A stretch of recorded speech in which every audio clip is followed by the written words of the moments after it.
Andito na tayo sa office. Ito yung tsura oh. Nung nag-snow na. Yan, pumasok tayo. Tara, kunin natin yung gamit natin. Actually, nakakatakot pumasok ngayon sa office. Kasi parang may nanakaw daw na, ang tawag doon? Converter. Parang may something converters. Basta yung tambutso sa ibabaw ng sasakyan, nanakaw daw yung ganun nung isa. Kaya kung titignan nyo, yung mga sasakyan dyan, saka dito, ang lalapit na nila mag-park. Kasi in-advise na sa building ka lumapit para makita nila kung ano man yung mangyari. Huwag ka magpa-park doon sa malayo. Dito lang. Hindi ako sure kung anong part yun eh. Pero na-search ko parang yung tambutso. Yung tambutso yung mahaba. Parang ganoon eh. Pakita ko nga. Pakita ko. Parang ito eh. May tambutso dyan eh. Ito parang yung bakal dyan no.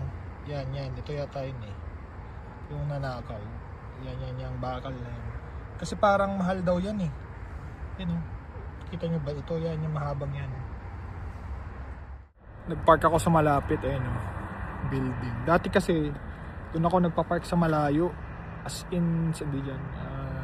Dyan sa side na yan. Tapos yung sa kabila, dun sa side na yun. Takot ako, baka manakaw. Mahal pa man din daw yun. Siguro mga mahina, mga 5,000. Mga 3 to 5,000 daw yun eh. Hindi covered ng insurance yun. Pag nawala. Ina-investigate pa kung anong nangyari dun. Nag-email na sa office kung anong nangyari.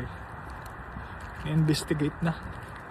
Pero ina-advise na ano daw, mag-park malapit sa office, tapos wag daw pumasok ng maaga. Tapos late, ay uwi tayong maaga. Bawal tayong mag-stay ng late. Pagka-alis nila 5 minutes, alis na tayo. Tara, pasok na tayo. Uwi na tayo. Liwanag pa. Naku, patay. Nag-message yung boss ko ng US. Bukas ko na gawin yan. Bahala sila.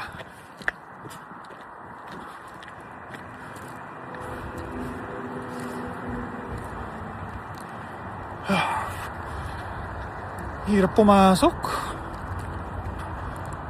Malamig. Grabe din pinagdaanan nito ah. Tingnan mo. Yung mga snow. Bundok din ay no. Grabe. Tara na. Wala naman na yata ako nakalimutan. Pero tignan nyo oh. Lawak kasi ito eh.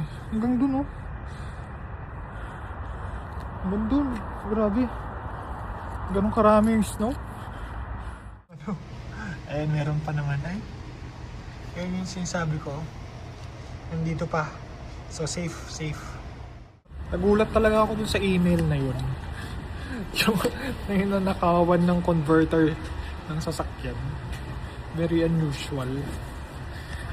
Well, marami na talagang magnanakaw ngayon eh. Parang may napanood na si Leslie. Napanood daw si Leslie. Iniwan niya yung kumain daw sila. Iniwan niya yung mga work laptop, mga personal things sa sasakyan.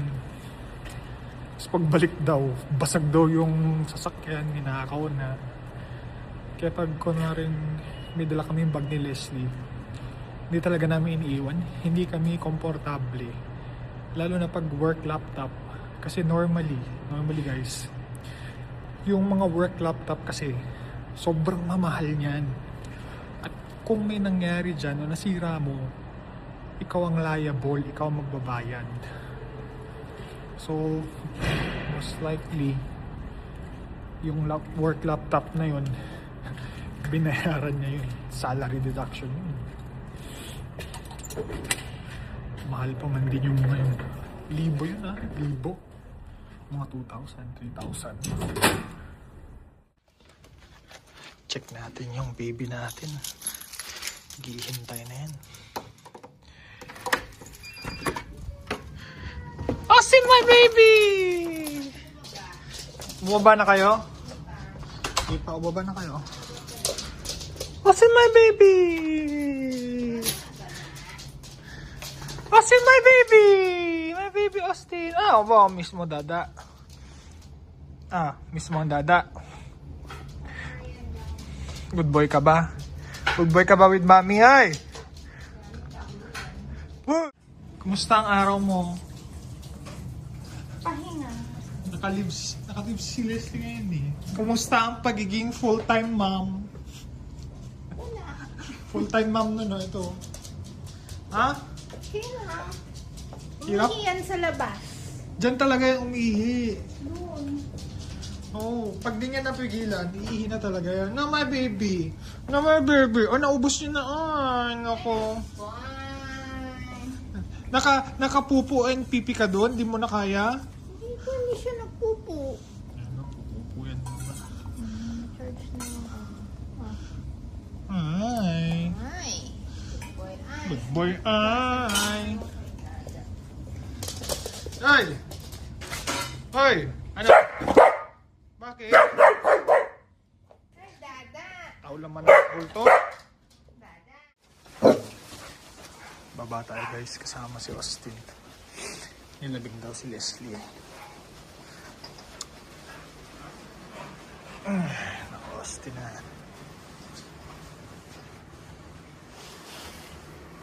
Ah, bakit? Behave, Austin. Hindi pala tumatay si Austin. Kailangan natin patayin. Ground floor. Hindi kasi binabahan ni Leslie. Ito, first time niya palang tuloy tatayo ng oras na. Go, Austin. Gabundok naman dito. Doon tayo. Wag dyan. Dun. And then, natatayo na yata si Austin eh. Hindi naman kasi binabahan ni Leslie. Tayo na yan. Konti na lang. Ano be? Ay, pupunta na naman dyan sa malalim. Patayin yan.